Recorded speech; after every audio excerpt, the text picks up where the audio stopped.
So we are live now, and I will keep an eye on the viewers. I can see that it takes some time until we build the audience, but I will start off and talk about the session. So, greetings, everyone. I hope all the viewers and participants who are joining us from different platforms. So, today we are live at CPSG Muscat page, Facebook page. We are live on our Facebook group and also our YouTube channel of Canadian Pakistani Support Group. I hope you're all doing well. I warmly welcome all of you to this another informative webinar by the Canadian Pakistani Support Group Association. And I'm Zainab Khan and will be moderating this session for you and will try my best that we can get all the questions answered live in this session with our guest speaker.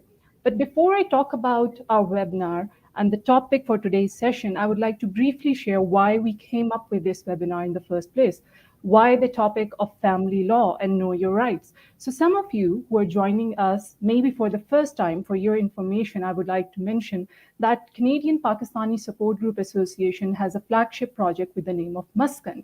And this project is a safe haven, a shelter for women who are facing or fleeing from life-threatening situation or family violence.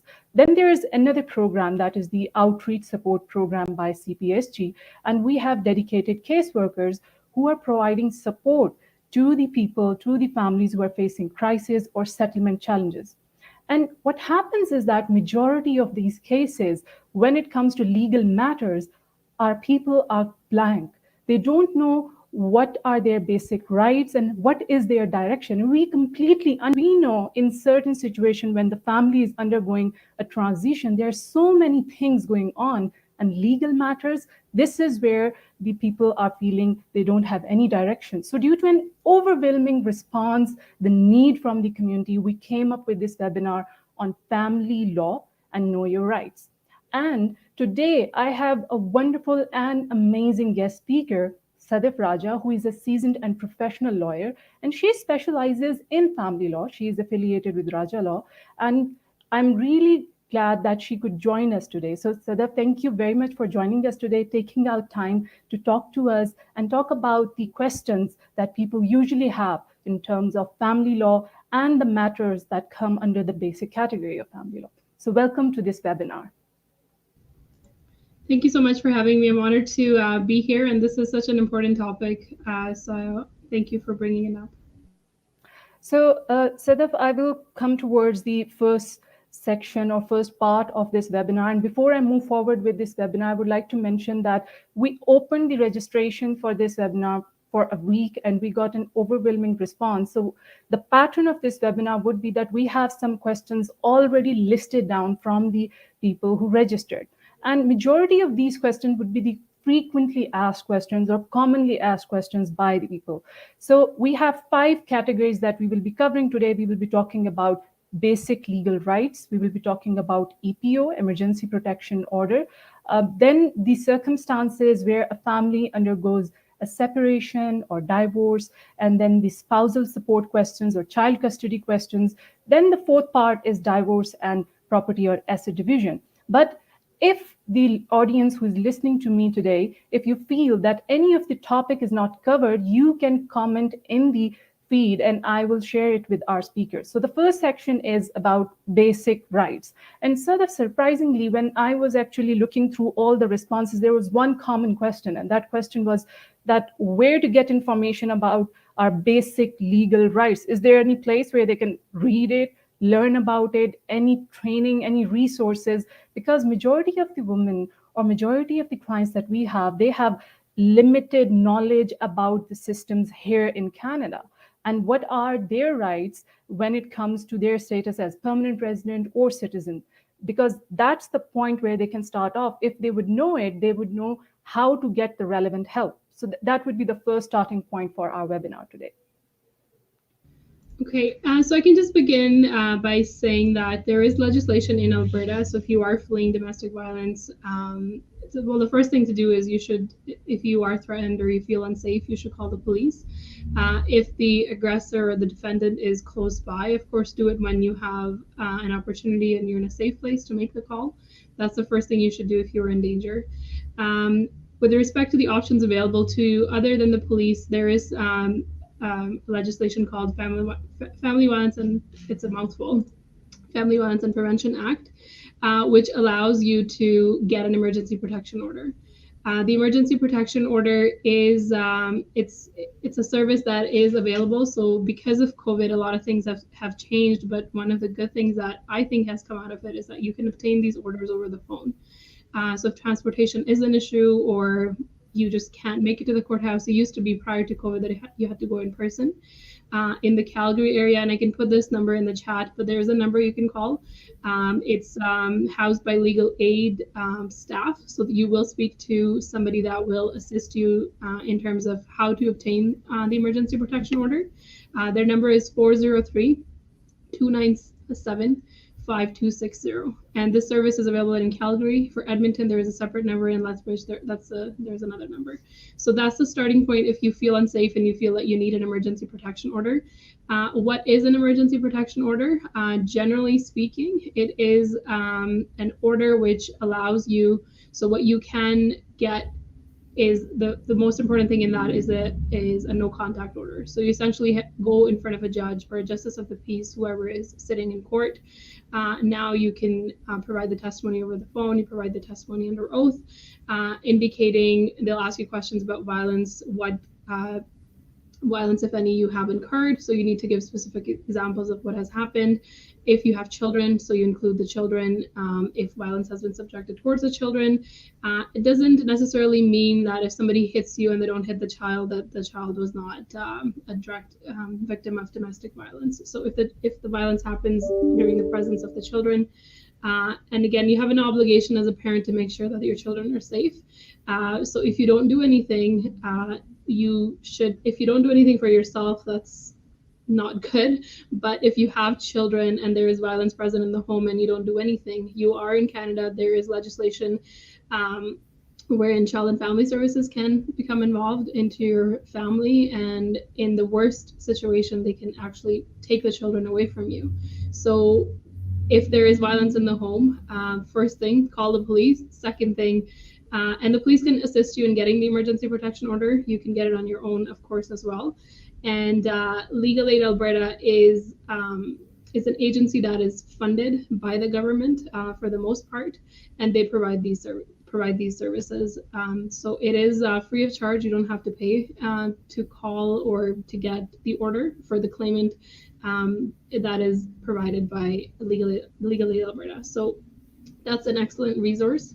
And again, I keep saying, police, if you feel that you cannot or do not want immediate assistance, there is a non-emergency number as well. So in addition to the 911 number, it used to be, I believe, 266-1234. I'd have to look up on that, but that's the non-emergency police line. So if you just need some assistance, you don't need it right away, and you're just looking for resources, they can give you the number for Homefront. Homefront is an agency that, again, assists victims of domestic violence.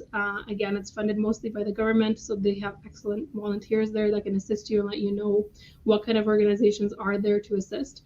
And they can also give you a number of and names of a few shelters that would be open or available.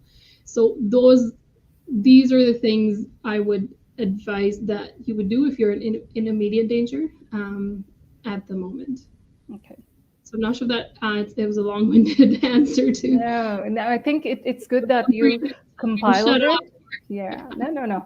So the next question that I have in terms of EPO is that after the EPO is in place, and the woman is in a safe space and she's there and the EPO is in place, but she has children and the father has to meet the children. So in that case, how the EPO would work, because now father is not legally able to enter a certain parameter and can't meet them. So what would be the condition in that case? So generally speaking, when an EPO is granted, there is a return date. So on an EPO, essentially one party is going. So in this case, let's say the spouse or like the partner is going. They are giving their side of the story. So the judge, if the judge thinks that the if there is domestic violence and they meet that threshold, they'll grant the EPO. But that being said, it's one side of the story. They haven't had an opportunity to hear the other side. So what generally happens is there is a mandatory review hearing within 48 hours. And at that time, the EPO will get reviewed. So generally speaking, in an EPO, if the children are included, it simply states no contact. However, on the review date, it goes in front of a justice in the Court of Queen's bench, and at that date, there is a review. And if you agree to extend the EPO, so it's on the claimant, if they want to keep that in place or if they want to set it down for a further hearing, the courts generally will include, and these are standard orders that are being generated now, so most of the orders look the same. So in that order, there is a general clause which states that if, let's say in this case, we'll use the husband or the father, because generally speaking, that's what it is. And again, I don't mean to limit and say that only women are the victims of domestic violence, but when we look at statistically they are. So I'll just use that terminology, knowing that there are exceptions in place. But so when we were talking about the orders, so when it does get reviewed, in that order, generally there is a clause which states that if there is an order from a competent court indicating that the other party can have parenting time, so then they can have parenting time. So that allows for that, but that doesn't mean that that automatically gives parenting time to the father or to the other party in this case. The father is still obligated, if they want parenting time, to go to court and ask for a parenting order. Okay. So they would still need to go to court and get a parenting order. And again, if you are the claimant and you have sought an EPO, emergency protection order, there is a good chance that something bad had happened and the court granted the EPO. So there is going to be some type of involvement from Child and Family Services. So you should be really careful in making sure that you are keeping your children safe. I understand the other party would want to meet with the children and that they are the biological parent and they want to be in the child's life. But that being said, if that's something that's really pressing for them, they should be going to court and getting a parenting order in place. If the resources allow, in this case, the claimant to seek a parenting order, so let's say the mother wants the father to have access, then they can also go to court and initiate a parenting application. It doesn't mean that because the father can't see the children that the mother can't go to court. She, out of goodwill, she can go to court and say, like, it's in the interest of the children. Whether the parenting time needs to be supervised or not, that's another story. So there is exception to all of these general comments that I'm making. Right.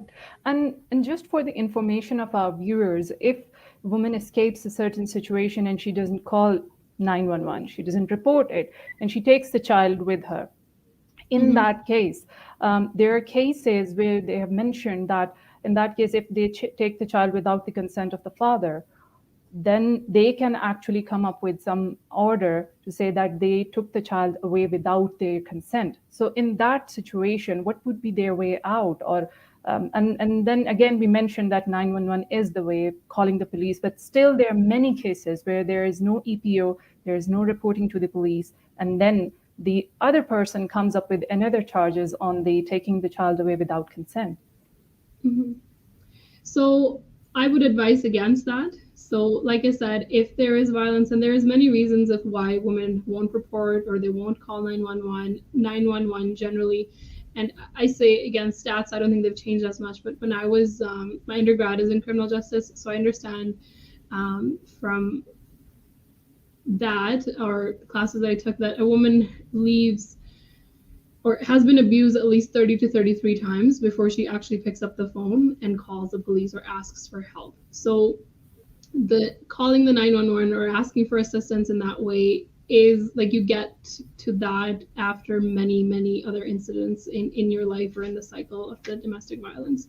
So if you feel that you're not doing that, or you can't do that for whatever reason it may be, if you are in a place where you have the financial resources, I would strongly advise you to contact a lawyer, talk to a lawyer, and put in place some sort of a parenting arrangement. Because the last thing you want is you were subjected to domestic violence, and now you're being thrown on the other side and say, look, she took my children without my consent. Or the father goes and gets an ex parte application requesting the children, if they are not in the jurisdiction, that they come back to the jurisdiction, because at that time you're on the defensive part of the things. So my advice to you, if you're in that situation, is that however scary it might be to face the other party, it might be easy to just pick up and leave and say, well, I'm gonna, like, when the dust settles, I'll figure this out. But at the end of the day, when the courts look at family law, they do look at the children, and parenting for children, the principle that they look at is maximize parenting time. So it's always, and again, I say always with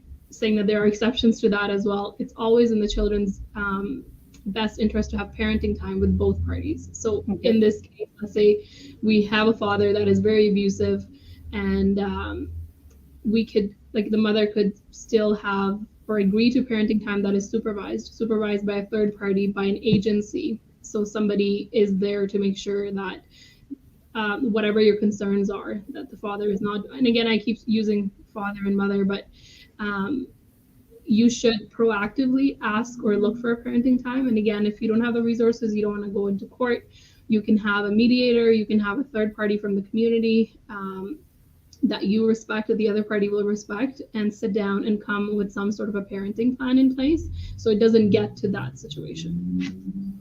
So if when the EPO is reviewed, first question would be, how long does it take to grant the EPO when you make the first call and it's in place then? It generally is, it should be within the same day, because emergency protection order, like, it's an emergency, you need protection. So courts are open. The Justice of the Peace Office is open from 8 a.m. to 12 at night. So it is something that you can do all the, like, not 24 hours. It's not open from noon to 7. But when you call out that number, you give the information. If the Justice of the Peace is sitting, or if they have any court open, they will listen to these matters and they'll grant it almost the same day. And in situations where there is an EPO in place and the mother or the victim has serious concerns, and there is evidence that the father or the other person is actually abusive to the children, and she does not want a parenting time, can court actually limit the contact of the father with the children? They generally would, if there is evidence of domestic violence. I can tell you I was just in court this morning and I was representing the father. The mother went and sought an EPO. So the justice was like, I'm not inclined to remove the children from the EPO. So they are not, like, the courts recognize that domestic violence is a reality, that it happens in Alberta. In Canada, Alberta is one of the provinces that has the highest number of domestic violence cases. So this legislation is in place to protect the vulnerable individuals, most often women. So the courts do recognize that once there is an emergency protection order, or once somebody comes to court and is seeking an emergency protection order, that there is a history to this. So what happens is, if the other party is not agreeable to keeping so from the EPO, after the EPO is reviewed, it becomes a Court of Queen's Bench protection order. So they don't easily remove them, and they don't easily remove the children out of the orders either. So if the woman does not want to remove the children, and that's what she says to duty counsel, whoever their lawyer is, it stays in place. The onus is on the other party, if they want parenting time, to go to court and ask for a parenting order. And even if they go and ask for a parenting order and there was violence, then you include all that information. And the courts they do not take this lightly. They're not going to remove it lightly. So what you could ask for is, again, like I said, if there was so much violence that you think it's not in the father's interest or the mother's interest to have any parenting time, you can ask for assessments. So the father actually goes and sees somebody to make sure that whether that parent is a fit parent, whether they're able or capable to look after the children. That is in the extreme end. If the children have been subjected to violence and mother feels, or again, if it's a father, they feel that the children are not safe, you can ask that the other party pay for supervised parenting time. So the party that's looking for parenting time would have to pay a supervisor, and there are a bunch of agencies that provide those services that are there. They assist with pickup and drop off. They will actually monitor and make sure, and they actually provide reports. So if your concern is that the other party is not able to parent the child, they cannot look after the child, you can ask for those reports. And then again, that doesn't mean that it's from 9 to 4. You do a gradual parenting time, a few hours here and there, every other weekend. Again, it's all fact dependent. So generally, like, they're not going to take it lightly and remove them. Right. So now, Sadaf, we have actually covered major portion of the EPU related question. I would move on to the cases and scenarios where a family undergoes a separation or divorce, and then there are questions related to child custody. And there were a lot of questions under that section. And one of the questions was that in case of separation, what are the conditions to get the child support or spousal support? So I think there are two different categories. So there will be Mhm. separate conditions for that. So if you can elaborate on those things. So just generally, like you just generally want to know how you can get child support. Yeah, no, in case of separation, and Okay. in that case, if the mother wants to apply for child support and spousal support, Yeah. what would be the conditions that would apply in that case? Okay. So generally speaking, I can talk about child support first. Courts do they do not play around with child support, and I don't want to point out to our community. I'm also East Indian. I don't want to say that we don't want to pay child support, but I see when I compare my clients from from East Indian community or from marginalized community compared to the other communities that our community does not want to pay for support. This includes child support. This includes spousal support. So whoever is listening, what child support is, it's not for. So for example, if the husband or the male partner is paying for support, is paying child support and is giving it to the spouse. It's not for the spouse. They're giving this support for the children. So the child support is meant to be to provide shelter, so roof over the child's head, food, clothing. Um, and I have a child. Like children are not cheap to raise. So if you are at home, you weren't working, even if you were working, you need support. So this money is not like you're not giving money to the spouse for her to like go out and spend. So there is this huge misconception, I believe, in our community that well, she left me, she took the children. Why am I giving her money? You're not giving her money. You're giving money to your children because whatever lifestyle that they had now. Like you're trying to support your children, or you should be supporting your children. So, child support, you do have to make an application in court if the other party is not willing and readily willing to pay you support. It is based on, so let's say if I'm the woman, let's say I have two children, I've left the home, or I'm in the home, the father has left, I have the children. Whoever has the children, most of the time, majority of the time, the other party has to pay support to the party that has the children. And Okay. how do they determine that support? It's a formula, really. They look at the federal child support guidelines. So they just plug in a number. So let's say if the father is making $50,000 a year, if the children are in Alberta, if it's one child, it's a different amount. If it's two children, it's a different amount. So it's really easily done. And you should be asking for it immediately. A lot of the times people just sit there and wait. And again, I don't want to target our community, but I keep bringing it up because I think that's our audience as well. Is that a lot of the times, the woman will say, well, and I'll say it in Urdu, "Mujhe uske paise nahi chahiye." Like, no, like they say, I don't need this money. I don't want his money. Yeah, And you're like, that is happens. this money is not for you. This is meant to be for your children because they've already suffered and they're already going through emotionally and everything else. The last thing you need to worry about is groceries or like to provide for the children. So this is the children's rate. You cannot waive child support. This is for your children, so you should be requesting it for your children. But you do have to make the request if the other party is not willing or like able to or not able to if they're not willing to pay you voluntarily. So that's one thing. It doesn't have to be through court, but if somebody's not readily paying you, you should be filing for child support or asking for child support immediately. With respect to spousal support is a bit complicated. It depends on, again, the facts of the situation. So it depends on the length of the cohabitation, length of marriage. Depending on what the parties did, what the roles were. So if the woman, for example, was a homemaker the entire time and it was the breadwinner was the husband, in that case, they look at the length of the marriage, how long, what the positions were, what the roles were, what the income was of the parties. So again, it's a calculation. Just like child support, there's spousal support advisory guidelines. So we literally just plug in the numbers with respect to age, length of marriage or relationship, what the roles were, and then see whether it's a needs based. And I think in a lot of we are dealing with a shelter, so in this case, a lot of the time it'd be on a needs base.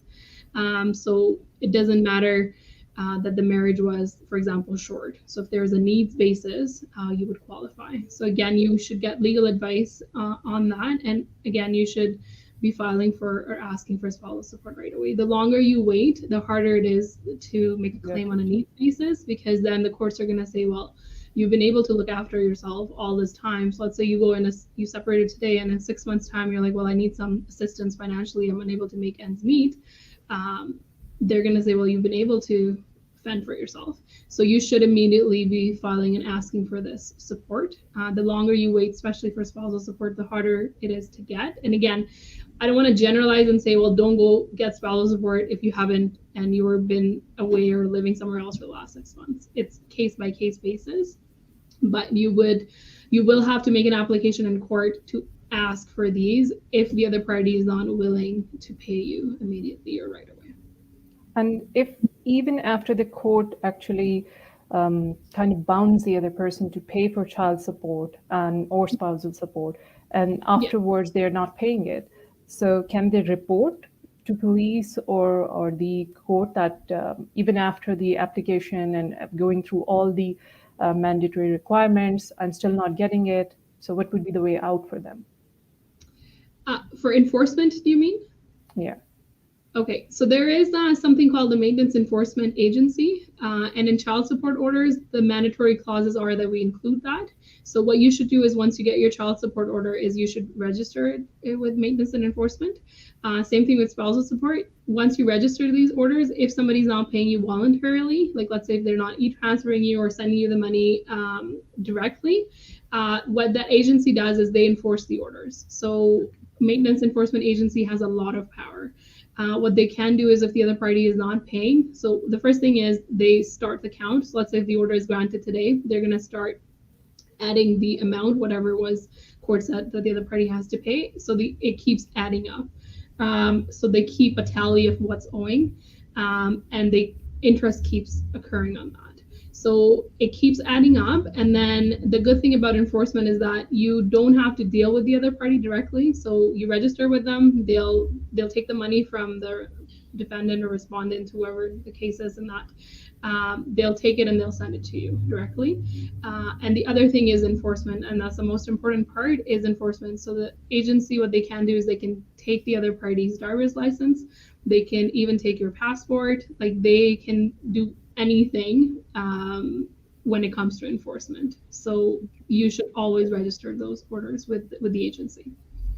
Because actually we recently faced a situation where the everything is in place, but the claimant is not getting all the amount and all the support, and they're not able to reach out to the authorities just because of certain, I would say, certain threats that if you reach out, then maybe I will take away the child. I have a strong lawyer. So just for the information of the listeners, there are enforcement agencies who can actually enforce the court orders and make sure that you get the amount, right? That's the clear. Yeah, right. So it's called, there's only one agency in Alberta. It's a maintenance enforcement agency. And generally in child support orders, the clause is there, so you can register. If for whatever reason your orders are dated or they're from a few years ago, we call it MEP, maintenance enforcement clause, became mandatory just a few years ago. If you have an order from before and this clause is not in there, you can easily amend the order. You can bring the application back in court and ask for that clause to be added into that. I'm writing it up in the comments so they can actually gather it. So there I actually commented it in case I'll send you the link.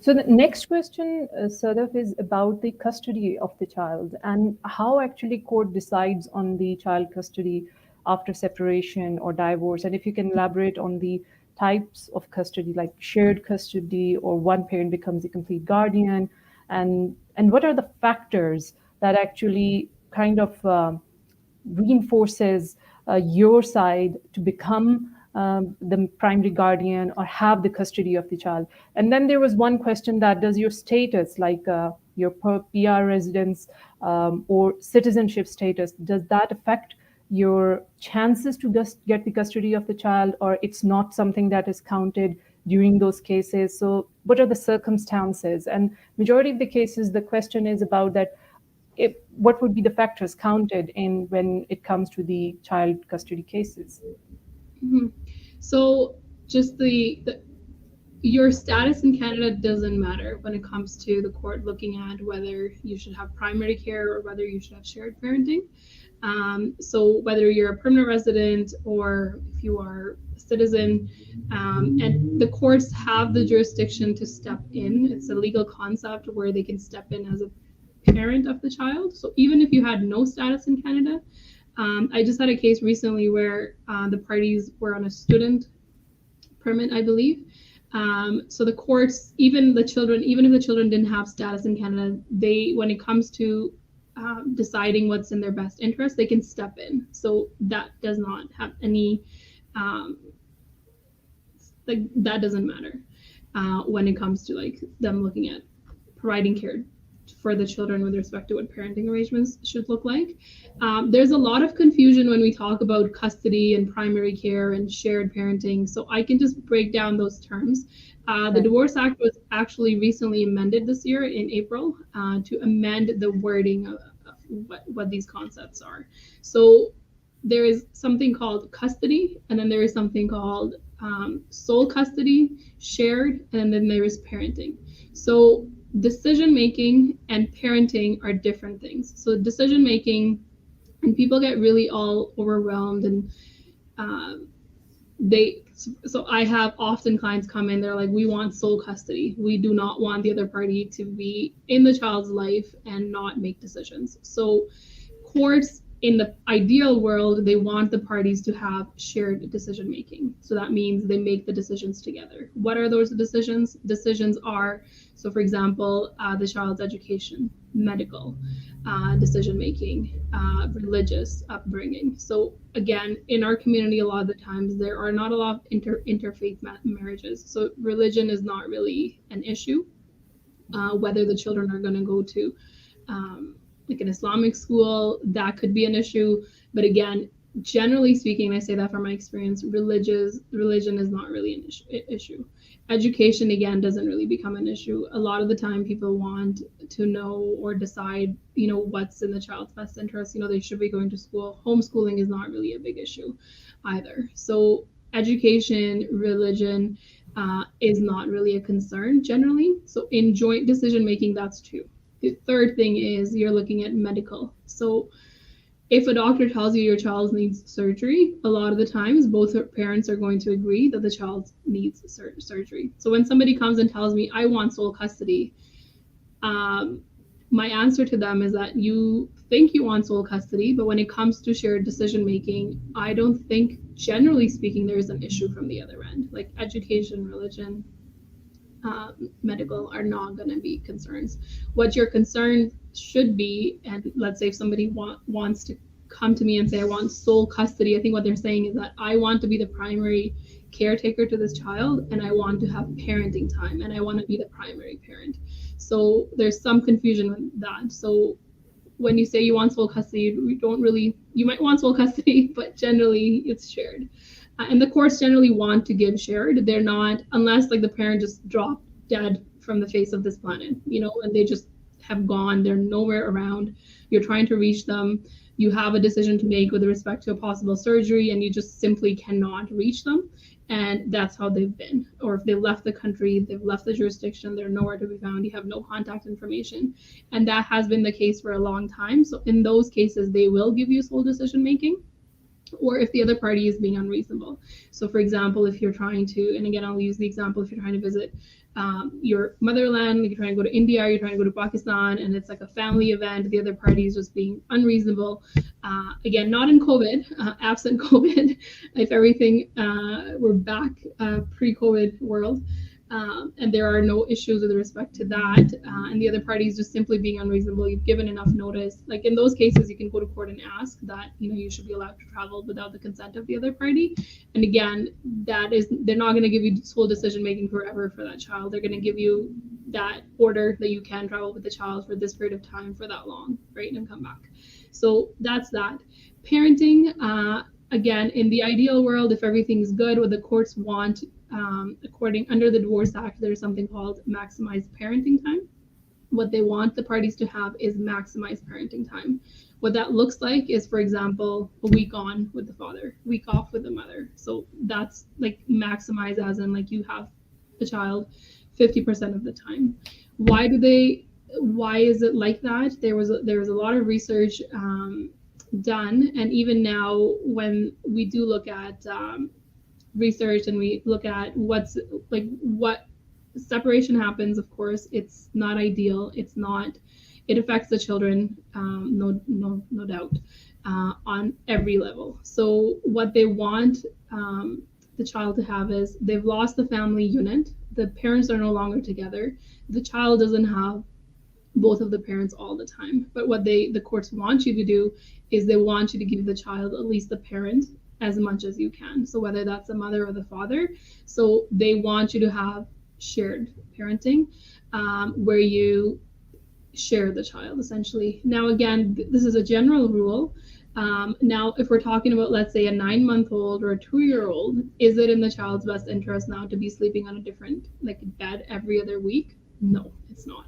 So if the children are young, that wouldn't, then you'd be in a good place to ask for primary care, because you have a routine with the child is young. For example, if they're breastfeeding, so it depends, it's age dependent as well. If you have older children, then ideally, yes, you could do week on, week off. But if you have a young child, that's something that you practically may not be able to do. So it is case by case basis. They do want you to, the courts here say, and it's in our legislation under the Family Law Act, if you're a provincial court, under the Divorce Act, if you're married, that parenting time, whatever it is, should be in the child's best interest. What's in the child's interest? It's in the child's interest to have both parents in their life equal amount of times, if not more. And they look at the child's emotional well-being, physical well-being, like there are other factors that they look at. But generally speaking, and I say in the ideal world where violence is not a concern, there are no other concerns with respect to safety, the courts want both parents to be involved. And the legislation is in the Divorce Act, when it did get amended in April. They've removed the word sole custody under the Divorce Act. It's now replaced with shared parenting. So they are looking at research right now, there is more research now than there was when the legislation was initially enacted.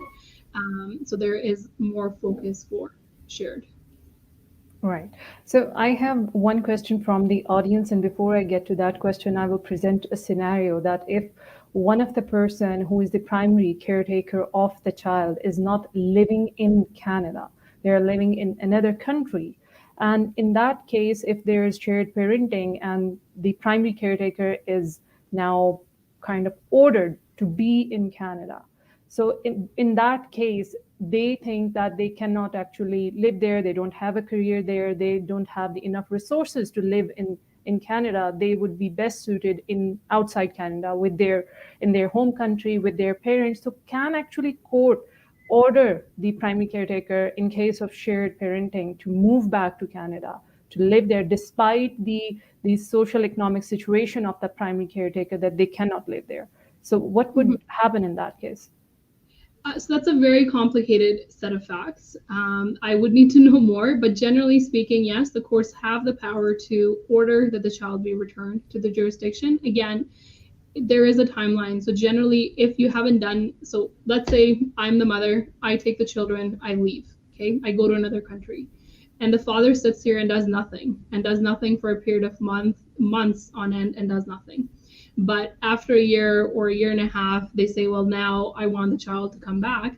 The courts could say that they have lost the jurisdiction for that child. The child has to be resident of the country. They have to be resident of the province to allow the judge the power over the child. So if you are in a situation where you're the parent that is in the other country, you shouldn't.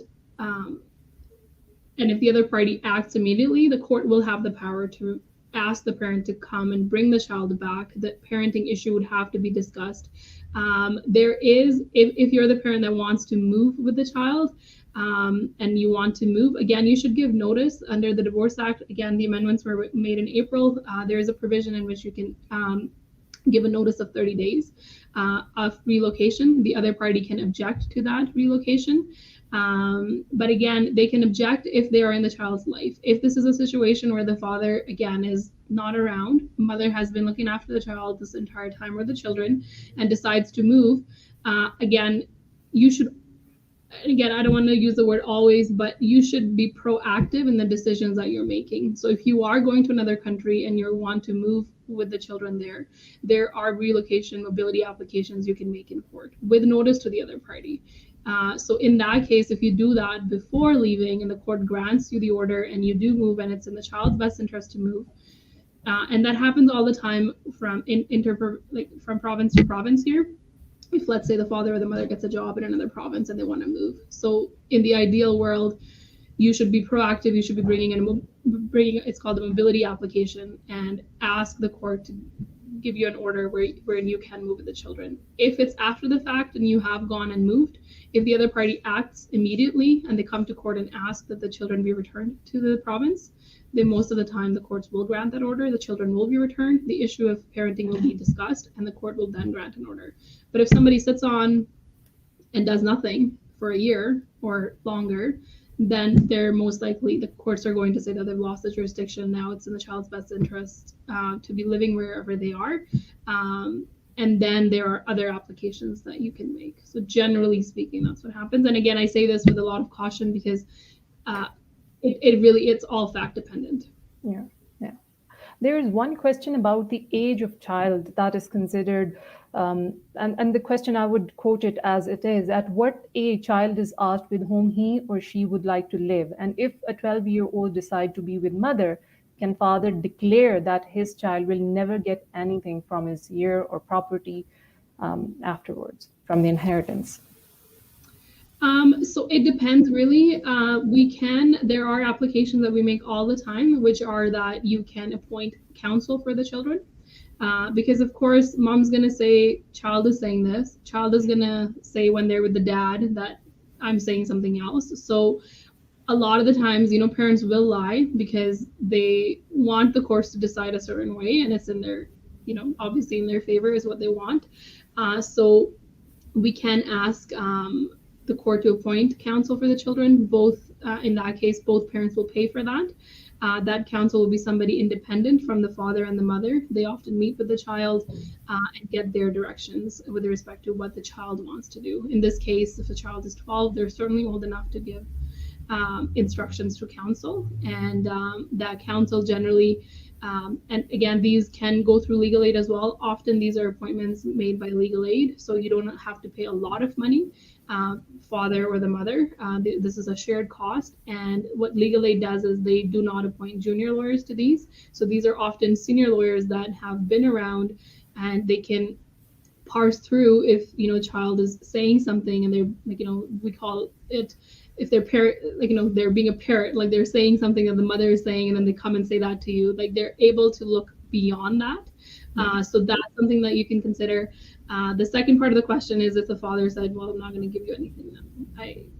The father is very much being manipulative. They shouldn't be making those comments to a child, certainly. So I'm not sure where that would be, but can he, there are situations where the threat is not for the child, but more like for the mother? So it depends, which country we're talking about. If we are talking about India and Pakistan or other countries, I'm not really sure what the laws there are when it comes to estates or wills. But in Canada, at least, you have the right as a parent to draft your will any way you want. If you want to remove your children, or even if you want to remove your spouse from your will, you can. So This is not really tied to family law. Can the father say, look, I don't want to pay for your child support, I'm not going to pay for you? They can't get out Yeah. of that. So Okay. child support, parents can't waive, it's a right of the child. But with respect to property, um, if you have a will or the father or the mother drafts the will a certain way, then that is how it is. Like they get to list the beneficiaries. Right. So now, and that's the question that I was asked in the feed, and that was the section that I was moving forward to, divorce and alimony and property division or distribution. And there was one question that in case of divorce, there is property distribution or division. What property would be subjected to distribution? So in case the husband has property that was bought before marriage, would that Mhm. property be also subjected to division? And then there is one question here that uh, what becomes of a property that is in the name of the husband solely, not in the name of the other parent? So, and the husband is paying for the mortgage and they're paying for everything. Would that property be subjected to distribution or division? So, first question, first part of it is that what type of property would be subjected to distribution or division or assets. The second is that is this affected by who applies for divorce or it's irrelevant. In case of divorce, that would happen. Mhm.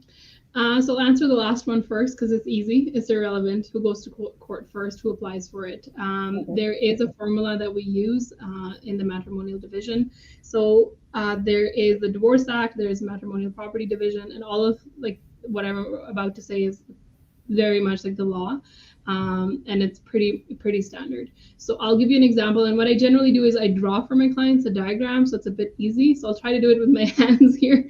So if you are married, let's say you got married in 2010, and so that is your date of marriage. You got separated, let's say in 2020. So during the marriage, so from 2010 to 2020, whatever assets you have accumulated are matrimonial property. Okay, so when we do the math, when we come up with the numbers, is so for example, if you had assets that accumulated and they were, let's say they were 10, just to keep my math isn't the greatest, so I'll do it 10.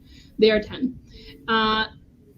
When we do the calculation, we also look at debts. So for example, if there's a mortgage on the home, if there's a line of credit, if there is a credit card, any debts that are accumulated from the date of marriage, so let's say 2010 to 2020, let's say those debts are 5. So 10 minus 5, debts have to be paid out. So we pay out the debts first.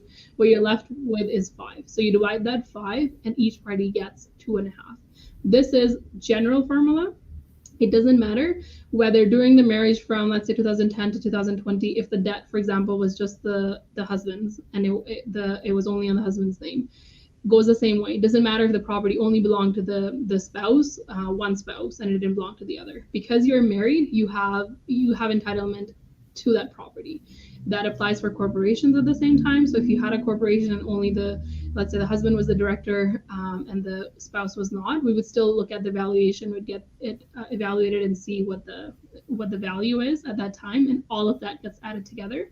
There are exceptions to this. So let's say if the father, let's say parties purchased a house and that was their matrimonial home. If you're living in the matrimonial home and one party contributed, let's say, towards a down payment more than the other, the fact that you have contributed some amount to it, there are exceptions to that. So you lose credit for 1/3 of whatever you contributed. So it does get complicated. If you got a gift, for example, and you invested that into the property, that can get excluded. And again, there are like, what we need to do is we need to be able to actually go back and find that. So if somebody just comes and claims, and that happens all the time, people come in and be like, well, I contributed this much. I'm like, well, are we able to trace it? Because we need to be able to trace it. If the funds came from something that you guys had together and then it went to something that you purchased alone, then it went back into joint, that doesn't really matter. If we can trace it and that was the money that the couple had together, that's matrimonial funds. And there are exceptions to it, but generally that's the rule. And it again doesn't matter who goes to court. Not generally, the law is under the Divorce Act. If you have children, if you have property, if the marriage was long, so if parenting is not dealt with, child support is not dealt with, spousal support is not dealt with, property is not dealt with, courts do not grant a divorce. So that's why often in court, like you file a claim and then you're in court for a long time because parties are not willing to resolve on these matters. So all of these issues have to be generally resolved for the court to grant a divorce. Right. So it's a mandatory thing, kind of. Yeah. But it's mandatory if you want a divorce. You can leave it out there too. So. There was one question about the type of property or asset, and there was one situation where the mother has a joint locker with their child, Okay. and it has With their some, child, sorry. yeah, child, Okay. one of the child. And the concern was that in case of divorce, would those items in that locker who are in partial ownership of the child, and the child is not now not of the age, is a minor under the age of 18, would that locker or the items of it would also be distributed, or it would be Because the child is under 18, I would wonder what the value of the items are, right? Like if they are something that is sentimental in nature, and the child has, but it was a gift from a grandparent. it could be that they have the locker, but Yeah. one of the party, the mother, had something very valued items in that locker for the child for their future. In that Uh, case, yeah, we'll call it what it is, and that happens again a lot where people are like, well, this was mine only, was my name. So we go back to the same example. It doesn't matter whose name it's on. So from the date of the marriage to the date of separation, if this is something that you have acquired together as a couple, and again, it doesn't matter whether she went and purchased it or the husband went and purchased it and whoever put it in the locker, where it came from. If it's a gift, let's say if, like, for example, your mother gives you like a jewelry set and it's an exception and they give you and that's a gift and you can prove that it's a gift, then that can be excluded. But generally speaking, if they do have a locker and there's like jewelry in it, often it's jewelry or money, that is matrimonial property. And okay. if the child, and again, if the child is under 18, I would really question and wonder what they have in that locker. If it's something sentimental of like value, then of course, they could make a claim for it. So yeah, it would be matrimonial property, generally speaking. Right.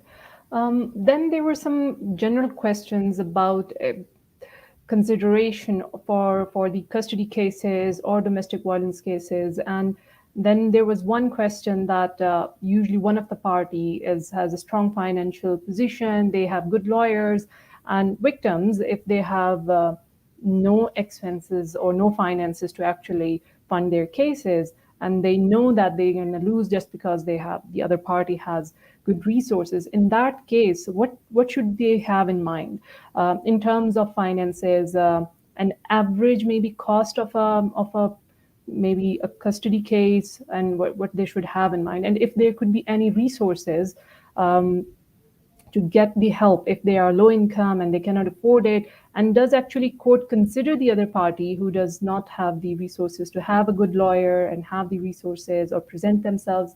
So in that case, how the matters would proceed.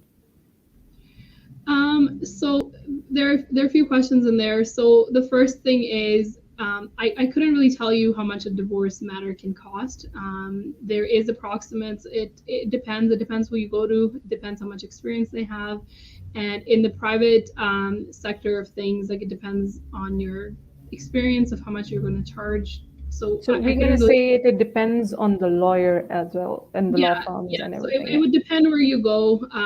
But that being said, a lot of lawyers do take on work from legal aid. So if you are somebody and their income threshold is between, I believe, if you are earning less than 20,000 a year, you would qualify. You would have to contact legal aid, and they do have an intake. You complete the intake. If you qualify, then they can get a lawyer for you. And again, there is a misconception out there that that's a free lawyer. It's not a free lawyer. What legal aid does is they will pay. The lawyer will do the work. They will get a number of hours. They will complete the work. They will then bill to legal aid. Legal aid will then pay the lawyer, but then to the client, they will charge them kind of like a credit card. So you can make monthly payments towards the bill, but that bill is there. It's not free. So make sure that you're aware of that. You are paying for that service. And what legal aid has is they have a legal aid roster of family lawyers, criminal lawyers, people that have signed up for legal aid. So I take on cases from legal aid, and we charge at a prorated rate, and that is the rate for all the lawyers that take on the file from family, from legal aid on family files. So legal aid would be the number one resource. You should contact them and see if you qualify.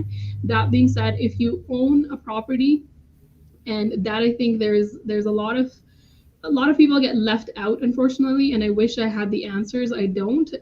Once, let's say, if you have a property, or if your name is on a matrimonial home, even if you've been kicked out of the home, or you have nothing to do with the home, you have no money coming in, legal aid will not fund you. Like, they will not cover you if you own a property. So you have to make sure when you call them that you're giving them the right information, that you've talked to somebody. If language is an issue, just make sure that, because they have a volume of cases, a lot of people call them, a lot of people need help.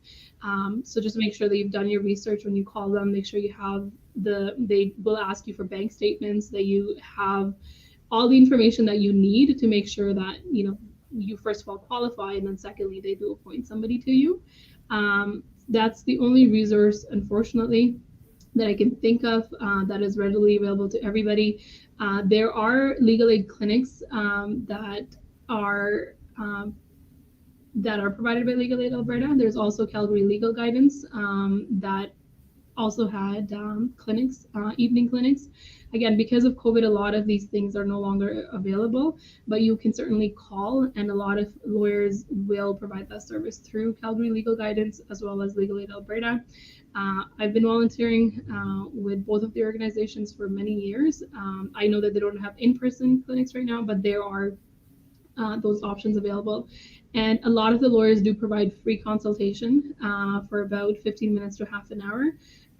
Almost everybody that I know will provide that. And that may be strategic. You want to get your name out there, you want to talk to them, so that you can benefit from talking to a lawyer. And, initially, at least for the referral, and kind of know what your options are, where to get started. Other than that, there is something called the resolution services in Calgary Courthouse, and that service is available to people that do not have lawyers. So they have duty counsel. Duty counsel is a lawyer that is paid by Legal Aid Alberta, that is essentially sitting there, and they can assist you in terms of filing applications, filing affidavits. They can assist you with basic information. So you can use those services. And you should use that service if you can't afford a lawyer, if you can't go in and open a file. There is lawyers available there. Again, they're not your private lawyer. Like, that's not going to be your lawyer that you see all the time, or you can pick up and call. But not having anybody compared to having somebody through that is always useful and beneficial. Other than that, I think you asked me if the courts care if one party is heavy-handed, they have the money and they're litigating everything. I hope not. I hope that we are in an adversarial system. Of course, there is a benefit if you have a lawyer, if you are represented, then all the right things are being said, all the right documents, all the right evidence is being presented, for you. So there's definitely a benefit of having that. But that being said, the judges will go out of their way to assist somebody that's in a courtroom that does not have legal help. But at the end of the day, they are a third party, they're a decision maker. They'll do what they can. But to say that, the other party's going to get their way, or the judge is going to say, well, you have a lawyer, the other party doesn't. Like, they are sympathetic to your situation. Does that change the way that they're going to decide? I don't think so. The factors or the facts in your case may not be presented as well as you would want by yourself. So it may hinder you in terms of a decision you will get. But just to generalize and say, they're going to say, well, yeah, that's true. That works. Plus, I'm not a judge, so I can tell you what they're thinking. There's one question, a follow-up question on our discussion around the distribution of property and assets in case of divorce, and the question is about dowry, and is it considered a matrimonial property, and would it be divided or distributed in both parties in case of divorce? Yeah, so that is, again, a very hard question for the courts to decide here. And I say that because we are dealing with, we are, what I like to say sometimes is that we are living in two different cultures. We come from a certain community with a certain set of historical practices, and then we come into another country where the laws are very different. So if you got married in another country, there was dowry. The dowry didn't make it with you, on the plane. It's there. So the judges here struggle with that concept of the dowry and how best it can be, whether it's a matrimonial asset or not. Where is the property located? So if the property is not here in Canada, they don't have the jurisdiction to give you an order or deal with it. So a lot of the time the judges will get away or get out of it by doing that, by saying that, look, the property's on here, we don't have the jurisdiction over it. If, however, it's a lot of money, or for example, it's a lot of gold, and for somehow people were able to bring that here, or they were able to transfer it, or they were able to buy property here, and the property is now in Canada, and it's actually a physical asset, or it's like liquid money, but it's there, then they can deal with it as long as you can trace it. So again, tracing can be really technical, so you have to be able to show that that is, let's say if it was dowry, it came here, let's say it's $50,000, you're able to trace it directly. If one party is saying that, look, this was a gift that my parents gave to me. So for example, if we're talking about in the case of jewelry, if your parents gave you jewelry, you could ask for that to be excluded, but again, you'd have to show and trace that it was intended to be a gift. If it was a gift to both of you guys, and that's something that they gave you, that would be a matrimonial asset. So it can be really complicated, and especially the issue of dowry is very complicated. There are some cases in BC, in British Columbia, where the judges have said that dowry is matrimonial property. So it's case by case basis. There is no like general set of rules. I have seen some cases where in the nikahnaama or the marriage certificate, they specify in case of divorce or what the jewelry actually, to whom it belongs then in that cases. So I think that would be a proof for the court, no? No, not necessarily, because they're not gonna look at that as a valid contract with respect to property. Like they will look at it in terms of, yes, that was a marriage between the parties, or that's what confirms a marriage. But when it comes to property, they're going to look at the laws here. It's a matrimonial, there is an act, Matrimonial Property Act. Under that, they take a look at that. So that could be a factor that you could use to say, well, generally speaking, there's a term for it, I'm forgetting now, that on the nikahnaama, I think it's called meher. Yeah. So in that case, if you're the woman, you could make the suggestion to the court that this is the money that's owing to you and that's yours to keep. Whether they listen to that or not is very fact dependent. It depends on the judge. I've had cases where that was an issue, and the cases were from India. So in that case, they were able to, like, say that, these parties purchased land, that land was then sold, and the money then came here. And in that case, the judge did decide that that was matrimonial property. So it really depends. It's very fact dependent. It's on a case by case basis. And I'm really sorry to say that for everything in family law, it's fact dependent. It just, unfortunately, that's how. So I think we covered all the questions that I had in comment. And then there's one question. These are general questions, not exactly related to the family law, but there's one question. According to the Canadian law, what is the legal age for marriage of your child, girls, boys, and so minimum age? So it would be 18. The exception to that is if you have consent. So if you have consent of your parents, you can get married. So you have to show that consent. If you are sponsoring somebody from another country, that can become an issue under the immigration rules. So you would have to wait until the party turns 18 before you can sponsor them. That's my general understanding. I don't practice immigration, but that can become an issue even if you had consent. It may not be a valid marriage. I've recently had a file where, and these people were married for a long time. They were married for almost 40 years, in which at the time of the marriage, and we're talking about somebody being married in the 1970s in a rural area in Pakistan. and that the bride in that case, I believe she was 14 or 15. And back in 1970, 80s, 90s, like that was something that was common, that was happening. And the judge actually looked at the nikah and they said that this was not a valid marriage. These parties had children that were adults.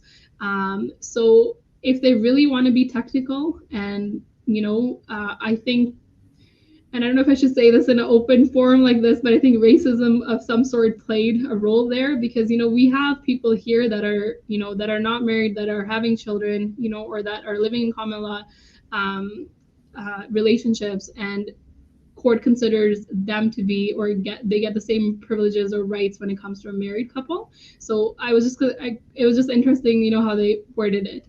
But to go back to your question, if you have a consent of your parent and you are under 18, that can be a valid marriage. But again, it would have to be a valid consent.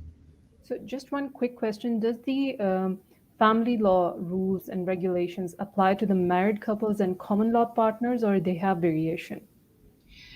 So when it comes to property, when we were talking about matrimonial property, that was for married couples.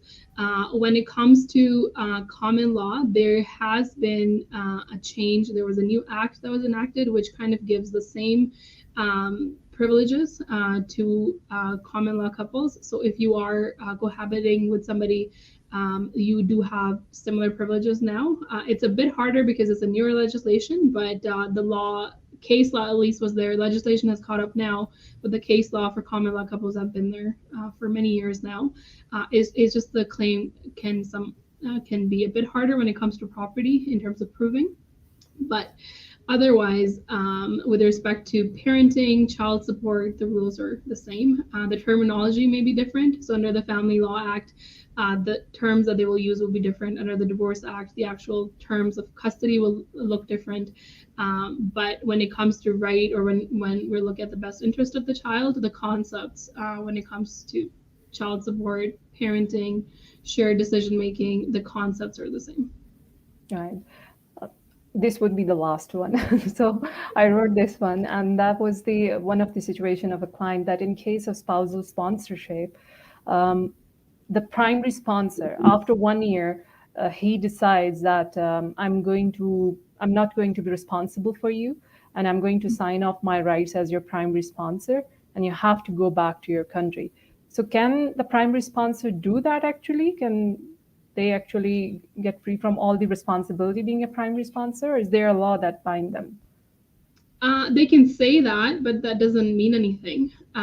When you sponsor somebody, and again, I did some immigration when I was an articling student. This is about 7 years ago. I think the laws have changed somewhat, but my general understanding, and an immigration lawyer may be able to correct me if I'm wrong, but generally speaking, you do sign an undertaking, which was longer before, but it is a period of 3 years now. So when you sponsor somebody in that undertaking, you are in the sponsorship documents saying that to the government that you are going to look after this person for the next 3 years. So if that person claims support from the government somehow on Alberta Works or on welfare, or somehow is going to the government and asking for resources, the government can actually come after you and ask you to pay that because you have undertook financially to look after this person. There was also another change that was made a few years ago. Before, it was that you had to reside with your sponsor for a period of time. I believe it was 1 year. And if like that was a requirement, so that has been removed now, and the reason is again because of a big consideration was domestic violence. If somebody is perpetrating violence towards you, so you are now forced by legislation to live in a situation which is not safe. So that has now been changed. So they can say it, but that doesn't mean that they can get away with it. They can't force you once you're here to leave either. Okay, wonderful. I think this marks the end of all the questions. My final comment would be, so that if someone wants to reach out to you or Raja Law, what would be the number? And if there's anything else that you would like to share, I can post in the comment.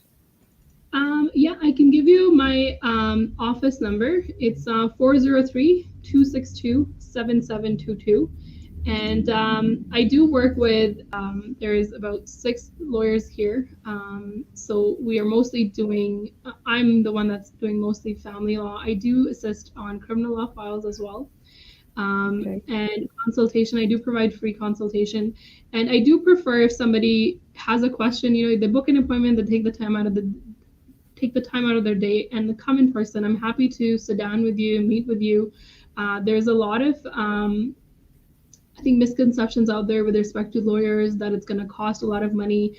I think what people should have is they should be informed. Yeah. There is a lot of material. There are a lot of resources out there. If you can't go through a lawyer, I'm sure the lawyer can point you in the right direction, at least to get started. Doing nothing, and if somebody, for example, is like the other party has a lawyer, they're serving you, and you're just saying, look, you just sit there and do nothing. That doesn't help you. And because of COVID, we are now able to do a lot of things we weren't able to do before. So video conferencing is such a common thing that's available. So if you can come in person, I'm happy to provide free consultation over video. There is also, again, the same thing goes for court, especially in parenting issues now. We're being told not to come to court to limit the COVID-19 spread. So even if you don't have a lawyer, you can file your application. You can sit in wherever you're sitting and appear over the phone, over video. So if you think you need to file something and you need some assistance, it's becoming, what has become as a result of this pandemic, somewhat easier to ask for help or get help. So if you're not driving, if transportation is an issue, like even calling legal aid right now, everything's done over the phone. Again, we are sometimes dealing with the population that may not have technology readily available, but a lot of people have phones, or you can access phones. So a lot of the things you can do over the phone. So I'd say reach out if you need help, if you have questions, ask. There are a lot of resources available. If somebody can't assist you, they can always most certainly point you in the right direction if they can help you themselves. Thank you very much, Sada, for your amazing session. I would say it covered a lot of questions, and these were the most commonly asked questions. You helped a lot of people today, and hats off to you for that. Any final remarks, any final general message that you want to give to the people listening to you? And that would be a wrap up. I just want to say thank you for having me.